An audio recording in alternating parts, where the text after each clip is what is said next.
m'appelle James Chauvelin. Je suis né en 1943 et c'est l'année où les Allemands ont commencé à prendre la pâtée à Stalingrad, etc. Et mes parents m'ont donné un prénom anglais.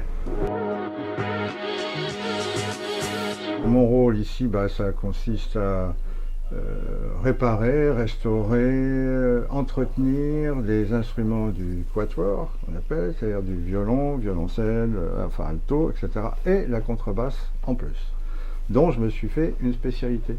Tout le monde peut venir me voir, aussi bien les possesseurs d'instruments de luxe que les possesseurs d'instruments pas terribles. Je ne fais pas de différence, je répare si c'est possible. Voilà.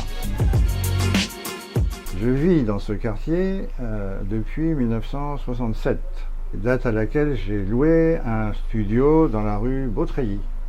Et à cette époque, le Marais était très populaire. Des bourgeois, mais il y avait aussi des gens simples. Et il y avait beaucoup d'artisans au rez-de-chaussée et dans les étages. Il y avait beaucoup d'artisans dans les étages. Ça peut paraître un peu étrange, mais il y en avait beaucoup. Y compris des choses assez étonnantes comme une forge au premier étage. Une forge, il y avait des ébénisteries, il y avait des ateliers de façonnage de la fourrure, ici. Et il y avait aussi des gens qui réparaient les métaux, les objets métalliques, Versailles par exemple, ou des choses comme ça. Il y a des artisans fabuleux, quoi, absolument étonnants. Et tous ces gens-là faisaient un axe de vie dans les bistrots, bien entendu, les restaurants, et une entraide assez particulière. On allait volontiers les uns chez les autres pour demander un outil ou se servir d'une machine. L'un venait me voir, les autres venaient me voir aussi, parce que pour le bois, le vernis, les couleurs et tout ça, c'était un peu plus performant qu'eux.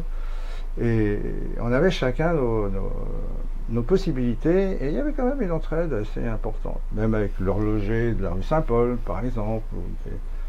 C'était quand même assez sympa. En 62, je crois, il y avait une décision du ministère de la Culture, qui était Malraux, qui était de ne plus casser les immeubles historiques, mais plutôt de les restaurer.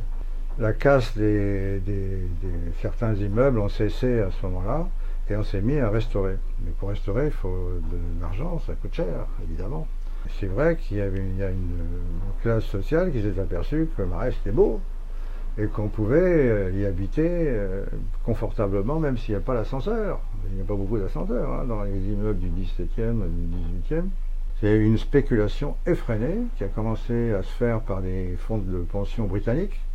Les expulsions étaient nombreuses, parfois, souvent extrêmement violentes aussi, avec des bagarres avec les policiers là, dans la rue Saint-Paul pour empêcher les expulsions, des créations d'associations de quartier pour essayer de lutter contre ça, au moins qu'on les reloge ou des choses comme ça. Pas mal ont été relogés, mais surtout en banlieue. Les appartements qui étaient souvent divisés par 2 ou par 3 retrouvaient leur surface d'origine, donc avec des prix d'achat, des prix de revient très très importants. Il n'y avait qu'une certaine classe qui avait de l'argent qui pouvait se les offrir, bien entendu. Alors ces gens-là sont très honorables aussi, ils ont bon goût, ils sont sympathiques, beaucoup on est devenus amis et tout ça. Il n'empêche que ça a modifié comme ça. C'est-à-dire que ça a modifié que les petits commerçants, déjà, les laiteries, les boulangeries, les épiceries ont disparu. Il y avait des bistrots qui étaient pour des gens très simples, voire un peu clochards. Il y avait aussi tout ça dans les bistrots. Il y avait des bistrots un peu comme on les voit maintenant, mais il y avait aussi pour des classes sociales défavorisées, entre guillemets. C'était très très très bon marché, mais c'était évidemment pas les mêmes qualités, ni les mêmes, on n'offrait pas les mêmes plats, ni rien du tout, pas du tout. C'était pas la peine de demander un Coca-Cola avec votre repas, c'était une Côte du Rhône ou un truc comme ça. Mais par contre, vous pouviez aller prendre votre café à 5h du matin, ils étaient ouverts, quoi. Et c'était pas non plus café comme ça, c'était plutôt un café avec Alva, et c'était un autre monde, c'était un autre monde complètement.